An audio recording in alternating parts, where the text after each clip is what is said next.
going to go over Dr. Choi's examination. First, he checked her orientation and her memory and her recent memory. Is all of that standard neurological workup of a patient who comes in complaining of the types of things that Mrs. Izundu did? Yes. And then he goes to cranial nerve evaluation. Tell the jury about the cranial nerves. Right, so those are the nerves that come out of the brain stem that supply the sensation and the muscle function in the head and face and neck. Which ones are specifically specific to the eye? Well, And the optic nerve. Sure, 2 and 3, 4, and 6. Let's talk about cranial nerve 2. Dr. Choi notes that the visual acuity and visual field are within normal limits. Features of brown reactive to light, accommodation, symmetrical. Visual acuity is 20/20 in both eyes.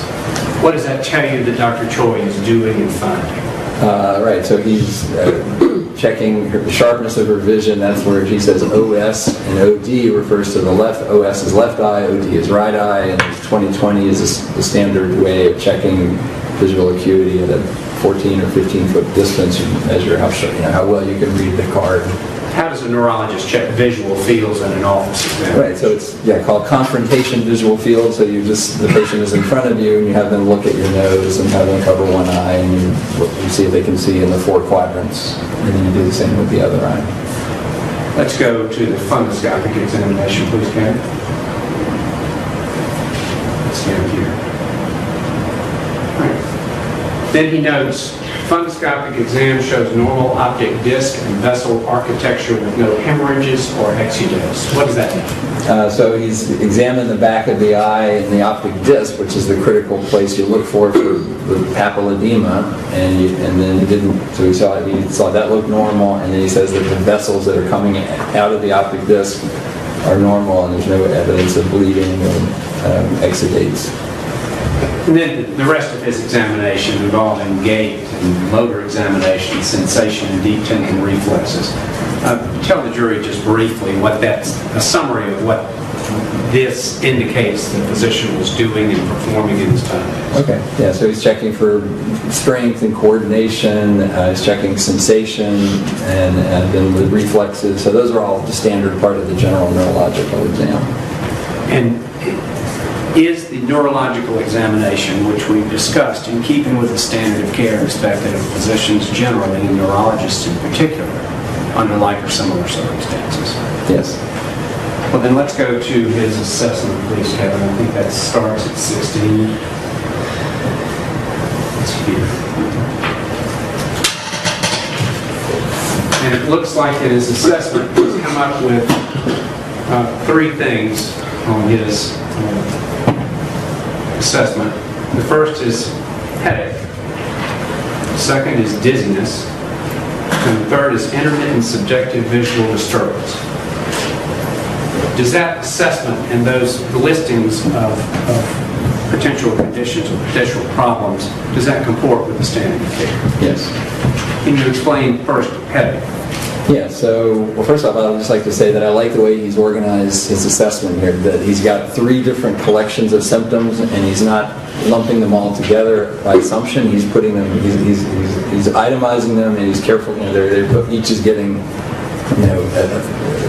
a logical treatment here. So, yeah, headache, he's got a normal neuro exam. He knows they're getting worse, recent worsening. Not had any imaging studies, so he's going to get an MRI of the brain to rule out an possible intracranial lesion. And is that appropriate in keeping with standard of care to order an MRI for a patient such as this? Yes.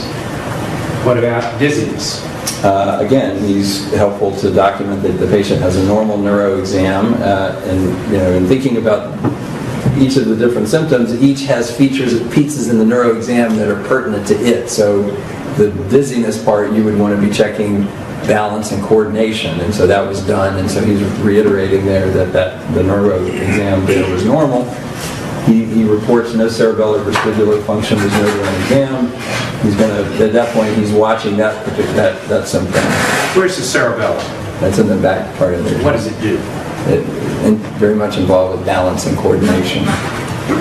What about vestibular dysfunction? What does he mean there? Oh, so yeah, that's the inner ear. The vestibular apparatus is a part of the inner ear that controls balance.